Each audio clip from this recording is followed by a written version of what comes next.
Toys വെറുതെ വാങ്ങിച്ചു കൊടുക്കുന്നതുകൊണ്ട് പ്രത്യേകിച്ച് കാര്യമൊന്നുമില്ല. ടോയ്സ് എങ്ങനെയാണ് ഉപയോഗപ്പെടുത്തേണ്ടതെന്നുള്ള നല്ല നോളജ് പാരൻറ്റിന് ഉണ്ടാവണം. അപ്പോൾ ഈ ടോയ്സ് എന്തിനാണ് ഉപയോഗിക്കുന്നത്, എന്ത് രീതിയിലുള്ള ഡെവലപ്മെൻറ്റാണ് ഈ കുട്ടിയെ സപ്പോർട്ട് ചെയ്യുന്നതെന്ന് വ്യക്തമായിട്ട് പാരൻസിന് ഐഡിയ ഉണ്ടാവണം.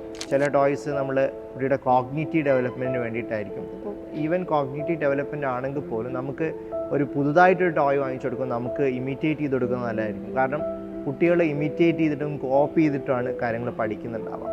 ചില ടോയ്സ് നമ്മൾ കുട്ടിയുടെ social language development, for example books ഒക്കെ ആണെങ്കിൽ അതെന്തായാലും ഷെയർ റീഡിങ്ങും ഗെയിംസും കാര്യങ്ങളൊക്കെ ഉണ്ടാവണം, എങ്കിലേ അവിടെ കുട്ടിക്ക് ലേണിംഗ് നടക്കുന്നുള്ളൂ. അപ്പം ഓരോ ടോയ്സും ഏത് രീതിയിലാണ് ഉപയോഗിക്കേണ്ടതെന്നുള്ള ഗൈഡ് ലൈൻസ് ഒരു കൂടെ ഉണ്ടാവണം. അതിപ്പോൾ റെഗുലറായിട്ട് നമ്മൾ വാങ്ങുന്ന ടോയ്സാണ്, അത് കറക്റ്റായിട്ടുള്ള ഗൈഡ് ലൈൻസോ അല്ലെങ്കിൽ കറക്റ്റായിട്ട് ഏജോ ഒന്നും ഡിഫൈൻഡ് ആയിരിക്കില്ല.